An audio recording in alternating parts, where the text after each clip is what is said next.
తిరుపతిలో తీవ్ర విషాదం.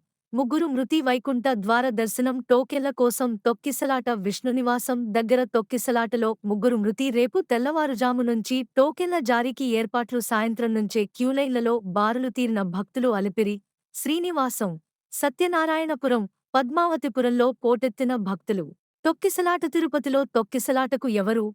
ఆరుగురు మృతి. వైకుంఠ ద్వార సర్వదర్శనం టోకెన్ల జారీ నేపథ్యంలో తిరుపతిలో జరిగిన తొక్కిసలాటలో ఆరుగురు భక్తులు మృతి చెందారు. టోకెన్ల కోసం బైరాగిపట్టెడ వద్ద ఉన్న పద్మావతి పార్కులో భక్తులను ఉంచారు.